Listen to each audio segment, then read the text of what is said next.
So here we have the Ford Kuga ST Line X on a 19 plate. I'm going to start off by showing you around the outside of the car, and then we'll hop in and run through some controls on the inside.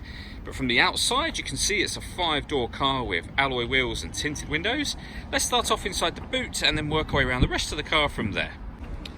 So the tailgate on this car will open electronically. You can do that in one of a couple of different ways. You can press the button on the tailgate itself, or you have the button on the bottom of this key. Give that 2 pushes. As we approach the back of the car, you can see we have reversing sensors. This car's also got a reversing camera, plenty of boot space as well, along with that 60/40 split folding rear seat.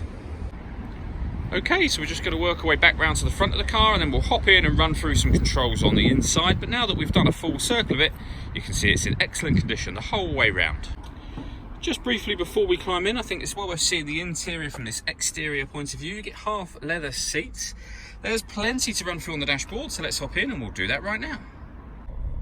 Okay, so now that we're inside the car, we're going to start with the dials. On the left-hand side, we have the rev counter, and on the right-hand side, the speedometer. In the middle, you can see the fuel gauge and coolant temperature gauge. And then above that, the main trip computer, which includes the total miles of this car of 7,551.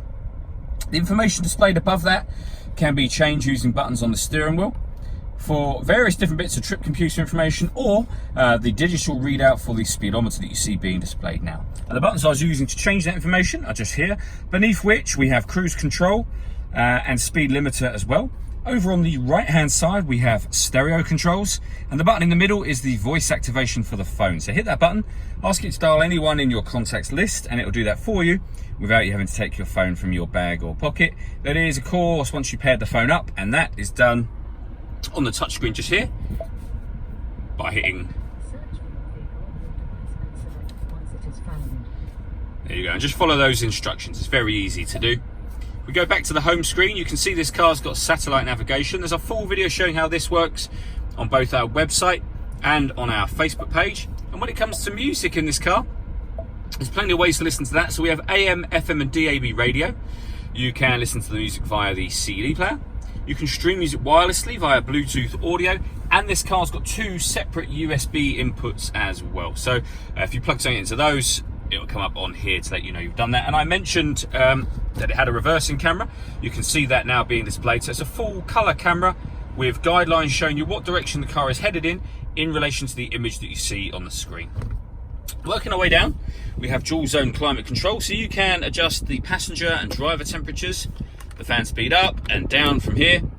You can determine where you'd like the air to be directed, and then that button turns the air conditioning, in this case, off or back on again.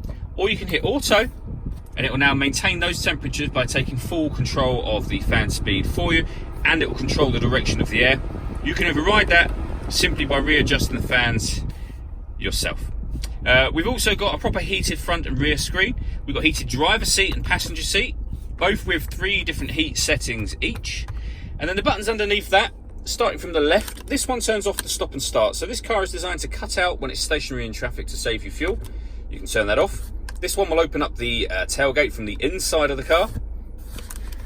Over this side, we've got a button to turn off the parking sensors, and this one turns on the autonomous parking. So there's a couple of videos showing how this works on both our website and on our Facebook page, but ultimately you can bay park and parallel park, so you can pick whichever one you want, and the car will do the steering for you. So it's worth checking out those videos. It's a really clever system.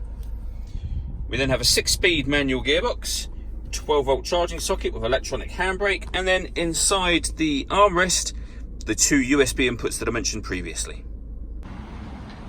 All that leaves me to say is thank you for taking the time to watch this video. If you'd like to come and see the car in person and have a test drive, please feel free to call any of our MJA sites. We'd love to hear from you soon.